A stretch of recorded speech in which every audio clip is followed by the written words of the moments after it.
Sursaut national contre le racisme dans tout le pays, des manifestants par dizaines de milliers. À l'Assemblée, les députés pour une fois unanimes. Trop d'acier dans le marché commun, les 9 veulent prendre des mesures autoritaires exceptionnelles.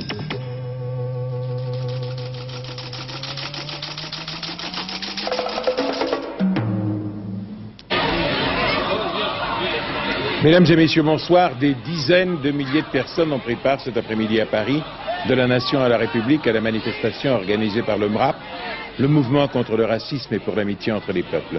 Des personnalités politiques, des syndicalistes de tous les horizons participaient à cette véritable mobilisation contre le racisme, le fascisme et l'antisémitisme. Sur place, à la République, François Cornet. Actuellement et sous la pluie, le cortège s'écoule très lentement à l'approche de cette place de la République. Depuis près de 3 heures maintenant, la manifestation a démarré place de la Nation. 100 000, 150 000 personnes, il est impossible d'évaluer le nombre des manifestants qui défilaient aujourd'hui à l'appel du MRAP, le mouvement contre le racisme, de la Nation à la République. La tête du cortège est arrivée vers 18 h sur cette place de la République. Actuellement, la foule de manifestants s'étire toujours le long du boulevard Voltaire et du boulevard du Temple. L'aspect le plus étonnant de cette manifestation est sans doute la réunion et même la fusion dans la dignité et le calme de toutes les forces politiques, syndicales et des mouvements juifs. Les parlementaires de la majorité défilaient donc à quelques mètres de ceux de l'opposition. Noyés dans la foule, les personnalités politiques étaient entourées d'anonymes, des hommes, des femmes, des personnes âgées, des très jeunes, des employés de bureau, des professeurs, des secrétaires qui avaient tous quitté leur lieu de travail 2 heures plus tôt pour venir manifester. 2 types de slogans, vous pouvez en entendre actuellement, ont donc été criés tout au long du cortège. Halte au racisme, halte au fascisme, mais aussi des critiques directes contre le chef de l'État, contre le Premier ministre et contre le ministre de l'Intérieur. Le gouvernement a été taxé de passivité. La démission de M. Bonnet a été réclamée tout au long du cortège. On retiendra également le calme de cette manifestation. Aucun incident notoire n'est encore signalé, mis à part quelques bousculades. Les services d'ordre des syndicats et des organisations comme le Renouveau Juif ont très bien canalisé ces milliers de Français à travers toutes ces grandes artères de la Nation à la République. Ce que l'on peut dire ce soir, c'est que cette manifestation constitue une première, car les Français présents ici sont venus simplement pour la liberté et la démocratie. Personne, et en tout cas aucun parti politique, ne peut revendiquer pour lui seul les tentatives de récupération qui offraient depuis vendredi un climat tendu et même malsain. Ces tentatives sont aujourd'hui balayées par ce rassemblement, car il était bien étonnant de voir réunis dans un même cortège François Mitterrand, Bernard Stasi, Georges Marchais, Bernard Pons, Edmond Maire, Brice Lalonde, Jean-Pierre Bloch et même André Henry. À noter également la discrétion des forces de police dans tous ces quartiers traversés par les manifestants. Il faut dire que les 2 syndicats de police qui participaient au défilé et qui ont, comme vous le savez, dénoncé la présence d'éléments néo-nazis dans les rangs de la police ont été aujourd'hui très applaudis. Vous voyez en ce moment les personnalités en tête du cortège. Présent dans cette manifestation d'aujourd'hui, notre confrère Jean-François Kahn, qui va dans quelques secondes nous apporter son témoignage.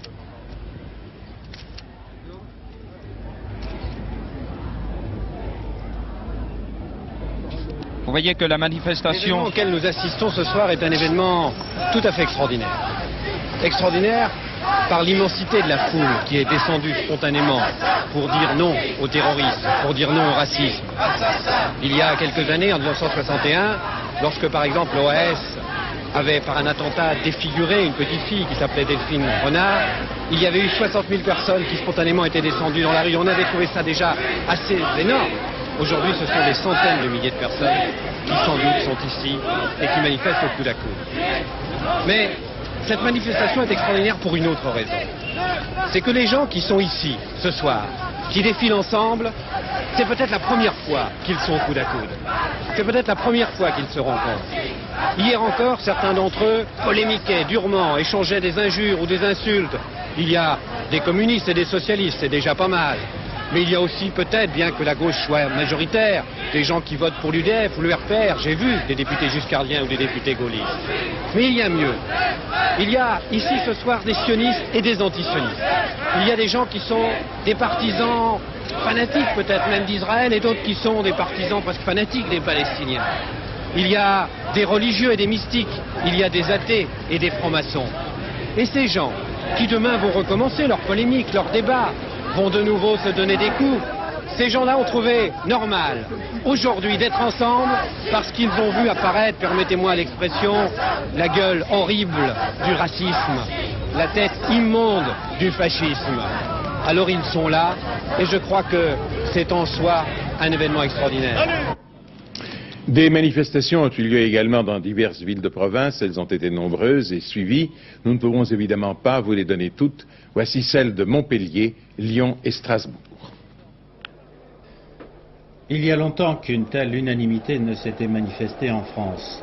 En effet, partout, dans toutes les grandes villes, des manifestations et des défilés se sont formés, le plus souvent à l'appel du MRAP, mais aussi parfois spontanément.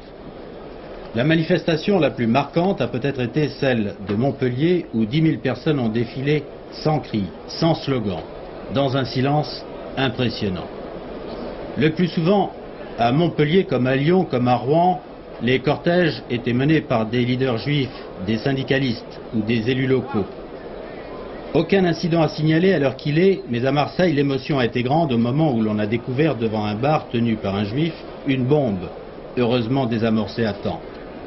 Et puis, on manifestera encore demain dans certaines villes. C'est le cas à Strasbourg, où le PC et la CGT appellent leurs adhérents à un nouveau défilé pour demain soir. Aujourd'hui, malgré le mauvais temps, 1500 Strasbourgeois s'étaient rassemblés spontanément sur la place principale de la ville. L'émotion soulevée par l'attentat de la rue Copernic fera donc descendre encore demain des Français dans la rue. Notons qu'à Montpellier, la nuit dernière, une dizaine d'actions antisémites avaient été commises contre le domicile ou le lieu de travail de personnes de confession israélite, plaques professionnelles souillées, papiers brûlants et chiffons jetés dans les couloirs, inscriptions ordurières. Et à Marseille, devant un bar tenu par une israélite, on vous le disait à l'instant, rue de l'Évêché, je précise qu'on a découvert 150 grammes de dynamite munis d'un détonateur avec une mèche lente. Plainte naturellement a été déposée. Les 4 militants néo-nazis qui étaient encore en garde à vue quai des Orfèvres dans le cadre de l'enquête sur l'attentat de la rue Copernic ont été remis en liberté en fin d'après-midi, aucune charge n'ayant été relevée contre eux. Il n'y a donc plus personne en garde à vue dans les locaux de la brigade criminelle. Cependant, d'autres interpellations du même genre pourraient être effectuées ces jours-ci. L'explosion d'une voiture samedi, ce boulevard Saint-Germain à Paris, n'avait finalement rien à voir avec un attentat d'extrême droite. M. Van Puffelen, le mari de la femme très grièvement blessée dans l'explosion, serait l'auteur de cet acte. Il vient d'être inculpé de tentative d'homicide volontaire et placé sous mandat de dépôt à la prison de la Santé. Madame Simone Veil était aujourd'hui l'invitée de nos confrères de RTL et du Monde pour leur nouvelle émission, dont c'était le numéro 1, RTL, Le Monde et vous. Madame Veil, présidente de l'Assemblée européenne et ancien ministre de la Santé du gouvernement français, avait été déportée dans les camps nazis pendant l'occupation. Et on ne peut pas faire que la communauté juive, qui a vécu quelque chose qui est incommunicable, ne se sente en état de choc aujourd'hui. Même si en définitive, bon, je viens d'entendre les informations, on nous donne à penser qu'il va y avoir des révélations sur cette affaire, bien. Mais je crois qu'on ne peut pas effacer l'histoire.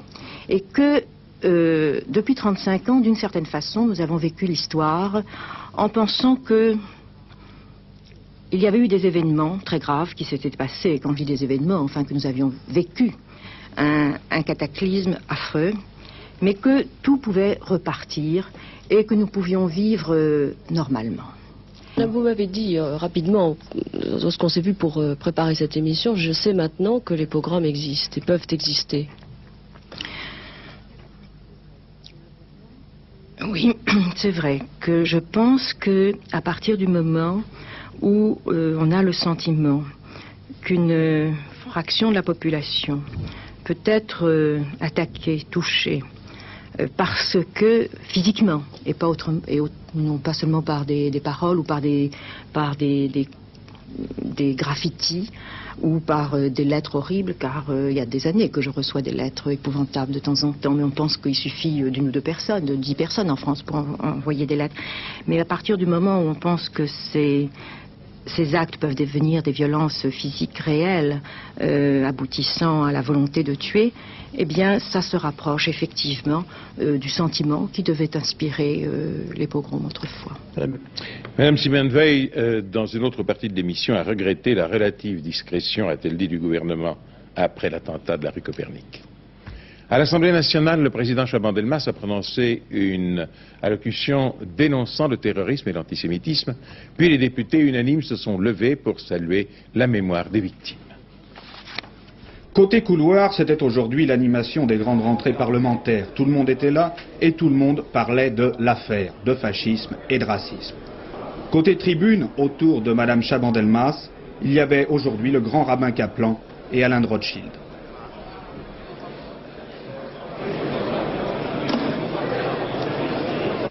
L'antisémitisme, comme toute forme de racisme, est une atteinte monstrueuse à la dignité humaine.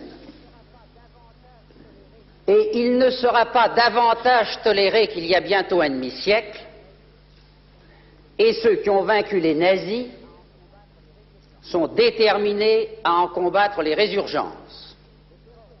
Enfin, le terrorisme, sous toutes ses formes, sous tous ses aspects, doit être étouffé dans l'œuf. Le terrorisme, qui vise à saper les bases de l'ordre républicain et de la communauté nationale, nous y veillerons. J'invite l'Assemblée à se recueillir dans le souvenir des martyrs, ceux d'hier, ceux d'antan et ceux de toujours.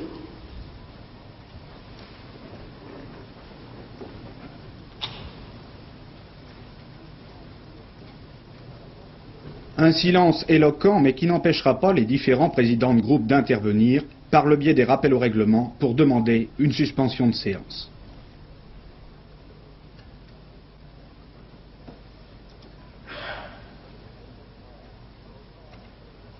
Je souhaiterais, au nom de Roger Chinot, président du groupe de l'UDF, en mon nom, c'est-à-dire celui du président du groupe du RPR, une suspension de séance puisse permettre à tous les députés qui le souhaitent de participer à cette manifestation. Je vous remercie, M. le Président.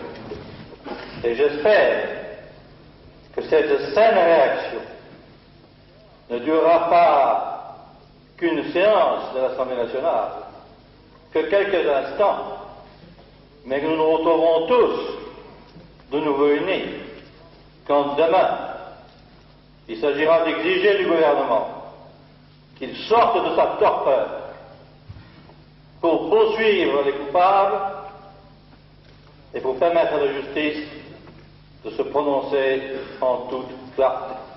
Interprétation toute différente des communistes à la demande de suspension. Notre demande de suspension de séance doit aller jusqu'au moment où, après cet après-midi, nous allons aller, nous autres, à la manifestation. Dans la soirée, le Premier ministre soit appelé à venir et que nous ne reprenions pas la séance avant qu'il y ait une explication du gouvernement suivi d'un débat. Mais Raymond Barre ne viendra que demain, comme prévu, pour s'expliquer devant une assemblée, pour une fois unanime.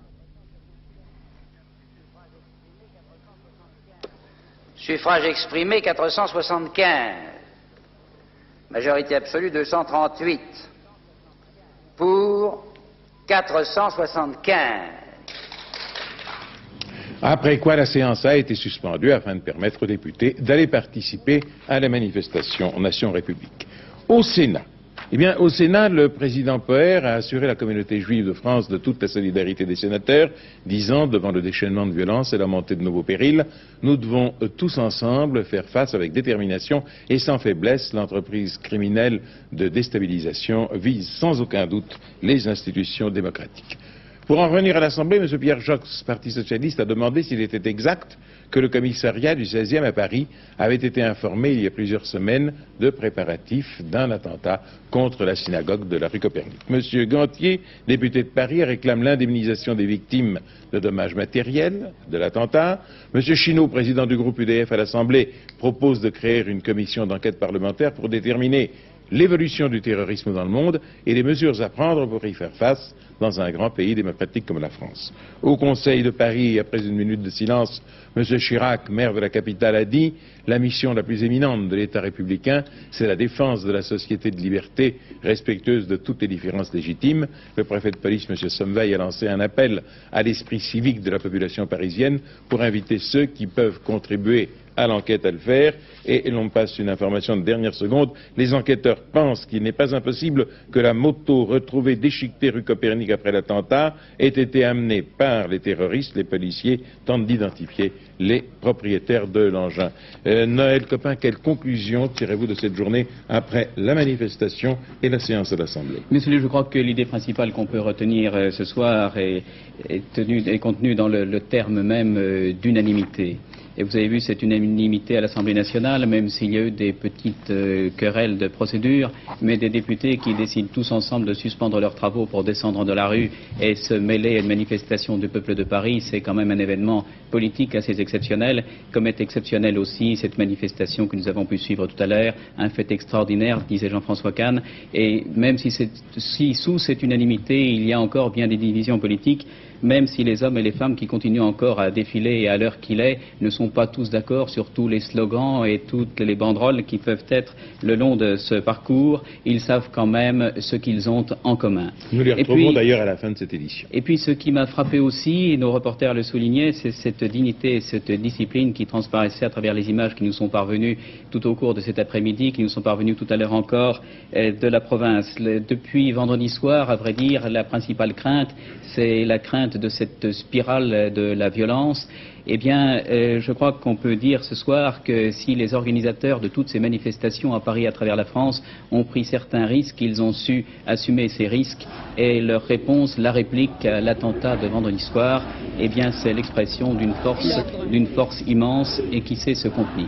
Et demain, eh bien, demain, le gouvernement a inscrit les suites de cet attentat de la synagogue de la rue Copernic à l'ordre du jour des délibérations du Conseil des ministres. Demain après-midi, M. Barr va devant l'Assemblée nationale. Je vous signale d'ailleurs que Antenne 2 a décidé de retransmettre en direct ce débat à partir de 15h. Le débat va donc se poursuivre non plus seulement devant l'opinion publique, mais dans le cadre traditionnel, dans le cadre institutionnel, c'est-à-dire le Parlement. Et je crois que ce débat est quelque chose de normal, quelque chose de nécessaire. J'ajouterais même quelque chose de sain, après finalement toutes les querelles qu'il y a eu ces jours-ci autour du thème de la récupération politique. Au fond, dans cette affaire, c'est la démocratie qui s'est trouvée mise en cause. Il est parfaitement normal, il est nécessaire, je le répète, que ce soit les élus de la nation, que ce soit ceux qui sont l'émanation même de la démocratie, qui discutent démocratiquement pour la défendre et pour étudier quelles sont les causes du mal et quels en sont les remèdes. Et je pense que demain, au cours de leur débat, les députés se souviendront de la manifestation d'aujourd'hui, ils se souviendront de cette foule immense qui est descendue dans les rues de Paris, précisément pour défendre la démocratie. La sidérurgie européenne est en crise. L'Europe produit plus d'acier qu'elle ne peut en vendre. Ses plus gros clients, l'industrie automobile et le bâtiment, connaissent depuis des mois une baisse de régime qui désorganise le marché de l'acier. Plutôt que de laisser faire jusqu'à provoquer l'effondrement total des moins concurrentiels parmi les entreprises sidérurgiques européennes, les 9 vont tenter de répartir la pénurie. À cet effet, les ministres représentant les 9 États membres sont réunis aujourd'hui à Luxembourg pour décider s'il convient de mettre en œuvre une politique autoritaire de réduction de la production à l'échelle européenne. Oui, c'est vrai, ce qui est en question, en fait, c'est de savoir comment on va répartir les ennuis, la pénurie. Et les ennuis de la sidérurgie sont très graves. Vous venez de le dire, les principaux clients de l'acier, c'est-à-dire notamment l'automobile et aussi le bâtiment, sont en pleine crise depuis des mois, le bâtiment même depuis beaucoup plus longtemps. Et l'Europe, c'est vrai, produit en ce moment beaucoup plus d'acier, de l'ordre de 15%, que ce qu'elle peut consommer et même que ce qu'elle peut vendre. Alors tous ces magnifiques outils de production réorganisés à grand-peine sont sur le point, une fois de plus, de perdre de l'argent. Les sidérurgistes des 9, enfermés dans les conflits de la concurrence, n'ont pas su s'entendre à l'amiable pour harmoniser leur production. La Commission européenne se propose de les y contraindre par voie autoritaire, comme le permet le traité de Rome en pareil cas, que l'on appelle état de crise manifeste. Et l'objet même de la réunion de Luxembourg aujourd'hui est de donner à l'autorité européenne l'aval indispensable de chacun des 9 gouvernements concernés. Ceci fait, chaque entreprise sidérurgique de la communauté se verra fixer des quotas de production qu'elle ne devra pas dépasser sous peine d'amende. La baisse de production d'ensemble devrait atteindre de 15 à 20% selon les produits. C'est considérable et l'on peut craindre des répercussions sur l'emploi. C'est pourquoi la Commission européenne étudie actuellement un plan doté de 600 millions de crédits pour atténuer le coût social de l'opération. Et tout cela se discute en ce moment même à Luxembourg, où la réunion des 9 ministres européens se poursuit en ce moment. On en connaîtra les résultats tard ce soir ou demain matin, mais il est probable qu'un accord va se faire et qu'on se dirige donc vers une réduction autoritaire de la production d'acier européenne, ou autrement dit, en d'autres termes, l'Europe s'efforce de gérer la crise en la répartissant. Ce matin, le Premier ministre a reçu les principaux dirigeants du Crédit Agricole. À l'ordre du jour, la répartition des excédents, ou si vous préférez, des bénéfices du Crédit Agricole. Une décision définitive sera prise à ce propos le 24 octobre. En fait, au-delà de cette décision, c'est l'avenir du Crédit Agricole qui se discutait ce matin. Depuis quelque temps, certaines voix s'élèvent plaidant en faveur d'une privatisation de la Banque verte. Voyons ce que représente aujourd'hui cet établissement bancaire qui a grandi si vite depuis une quinzaine d'années. Jean-Louis Kelmejean. Créée en 1920, la Caisse nationale de crédit agricole est un établissement public de l'État. Avec 94 caisses régionales, 3000 caisses locales et plus de 10 000 bureaux, le Crédit Agricole est la plus grande banque de France. Elle se félicite même d'être la première banque mondiale. Plus de 10 millions de personnes ont un compte au Crédit Agricole.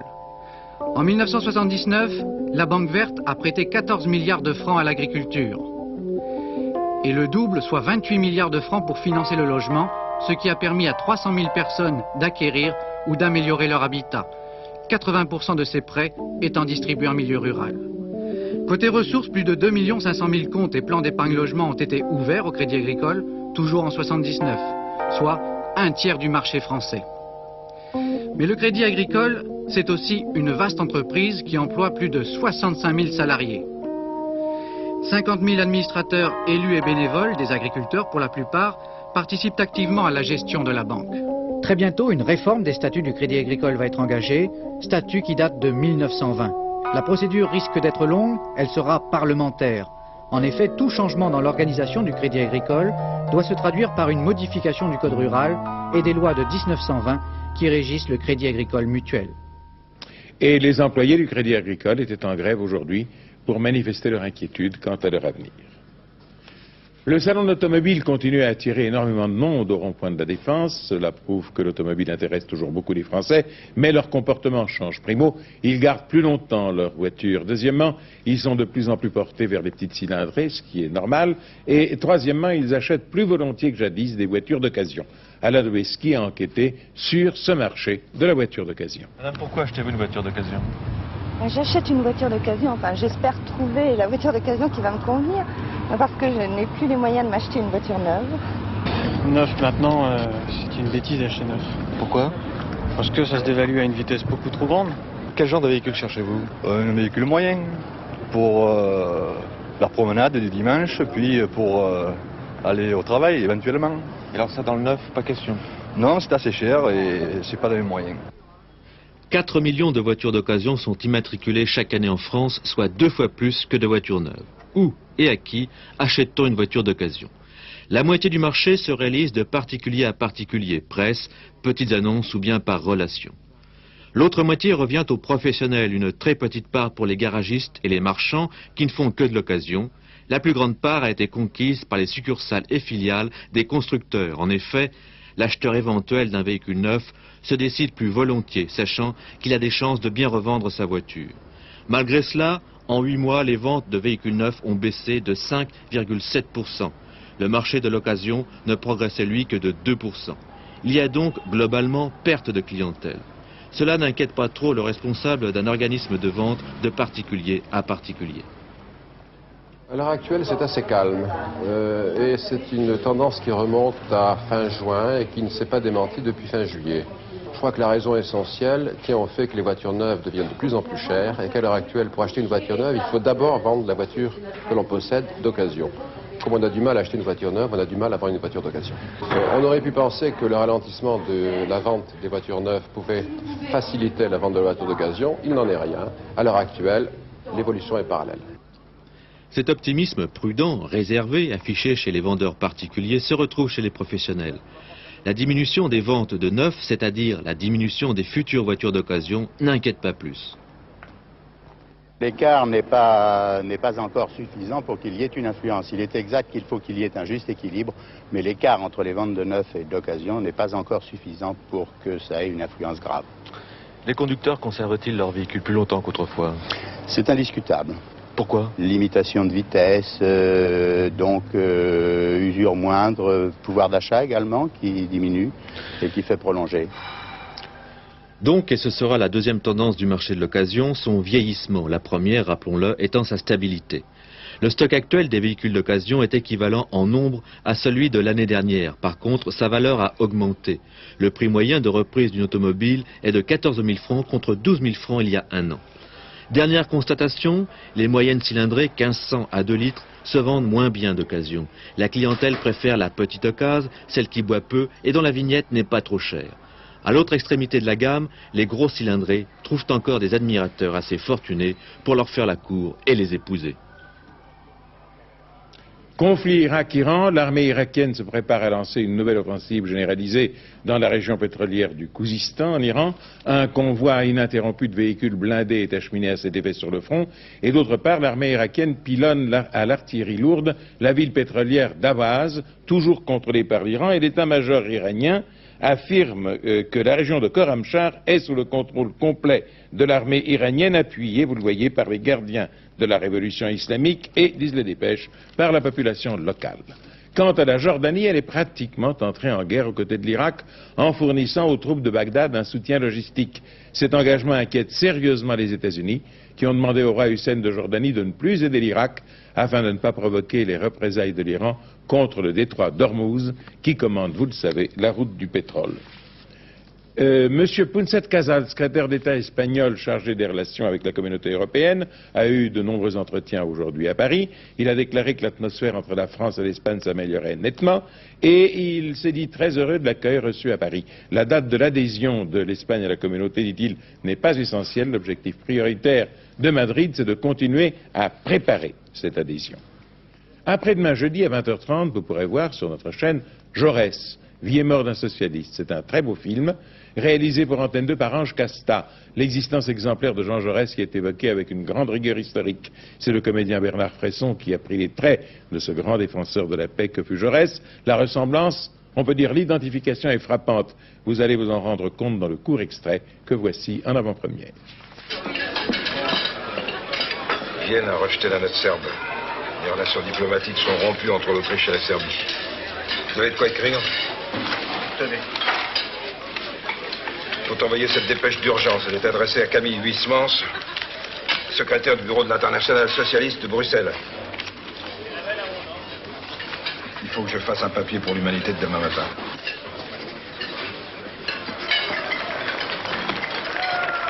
Quand l'Autriche annexait la Bosnie-Herzégovine, nous n'avions le droit de lui opposer aucune remontrance puisque nous étions engagés au Maroc et que nous avions besoin de nous faire pardonner nos péchés en pardonnant les péchés des autres. Alors notre ministre des Affaires étrangères disait à l'Autriche « Nous vous passons la Bosnie-Herzégovine à condition que vous nous passiez le Maroc. » Et nous disions à l'Italie « Tu peux aller en Tripolitaine puisque moi je suis au Maroc. Tu peux voler à l'autre bout de la rue puisque moi j'ai volé à cette extrémité-ci. » Chaque peuple paraît à travers les rues de l'Europe avec sa petite torche. Et maintenant, voilà l'incendie. La météo, demain, le temps sera frais et instable en toute région. Soleil, nuages et averses alterneront. Des chutes de neige auront lieu en moyenne et haute montagne. Les vents d'ouest à nord-ouest seront assez forts au nord de la Loire, ainsi que près du golfe de Lion. Nous retournons, avant de rendre l'antenne avec François Cornet, place de la République. Quelles sont les dernières informations de la manifestation? Eh bien, les délégations continuent d'arriver, place de la République, dans la nuit et sous la pluie, mais toujours dans le calme et l'ordre. Le cortège se disloque au fur et à mesure de son arrivée. Patricia Charnollet, vous avez suivi l'arrivée de ces délégations? Oui, bien écoutez, depuis plus de 3 heures, le cortège défile maintenant. Après le Parti communiste, le Parti socialiste vient vient d'arriver place de la République avec ce slogan « Union, action contre le fascisme ». On a vu côte à côte messieurs Mauroy, Rocard et Jospin entamer l'international avec la foule. On peut penser maintenant que la manifestation durera encore au moins 1 heure, sinon 2, puisque plusieurs milliers de personnes, de manifestants sont encore bloqués rue du Faubourg Saint-Antoine et boulevard du Temple. Voilà Léon Zitrone, nous vous rendons l'antenne sur ces images de l'arrivée du cortège place de la République, toujours dans le calme et l'ordre. Et tout à l'heure, Pierre Alain, en présentant les informations dernière édition à 23h30, vous donnera d'autres détails sur la manière dont la manifestation a continué à se dérouler. Et demain, aussi bien avec Antenne 2 Midi qu'au journal de 20h, vous retrouverez les équipes d'envoyés spéciaux d'Antenne 2 aux États-Unis qui vous présenteront la vie à Houston, Texas. Bonsoir, merci.